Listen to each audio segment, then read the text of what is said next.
Evo, ovako to izgleda. Ni utaživanje gladi, ni divlji pokoj. Ladna, stravična egzekucija. Neshvatljiva potreba zvijeri da kolje. Neshvatljiva pomirenost i nemoć žrtava.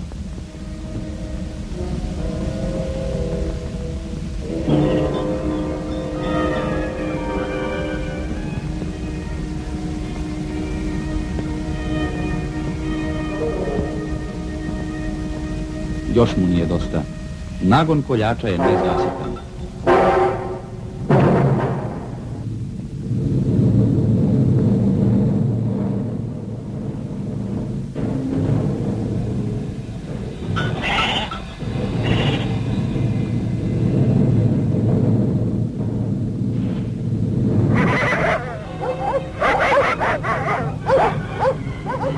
Kad se šarplaninac uhvati s vukom, borba je bespoštedna i krvava. Borba na život i smrt, nekad za jednog, nekad i za oba borca. Uzmaka nema. Pazi Karabašu, drugi. Evo i pomoći. Ali nije svaki pas Karabaš. Karabaš ima zaštitnu ogrlicu, ali Karabaš ima i hrabrost i snagu.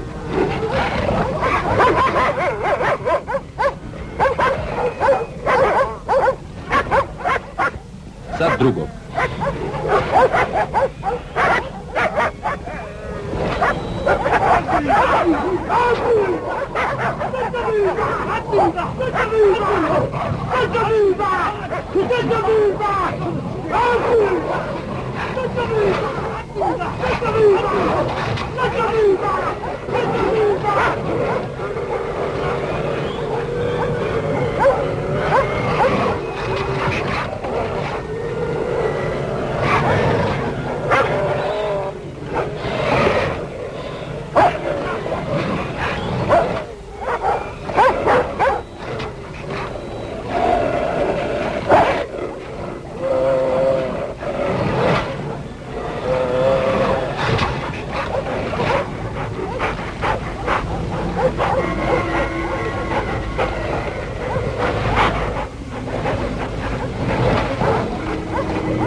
Sad je gotovo.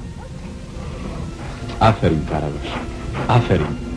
Da mi daš milijun, gospodine, ne dam ti toga psa. Karabaša ne dam, kaže Ismalji Faik.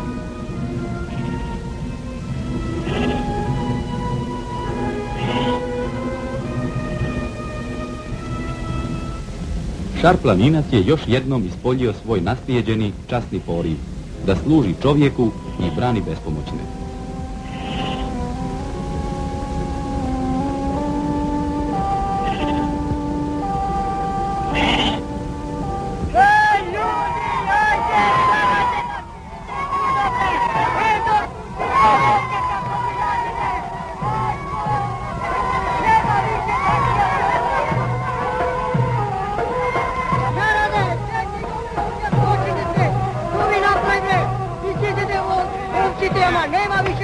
Ovo je radostan dan, praznik za Gurgulicu, Sedlarevo, Lukovicu i sva sela i zaseoke Gorštaka, a ponajviše za ponosnog Ismaljija.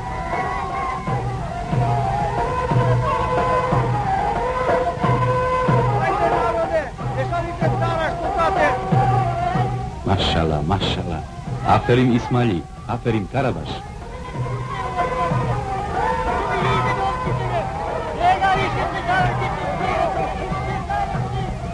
Neka mi tvoja dlaka pogani odagna strah od djeteta za vaših noćnih urlika. Da vas svako zlo pomori, Da se nikad više našim stadima ne primaknete, da vam ne bude više imena ni pomena u našoj planini i na sve 4 strane.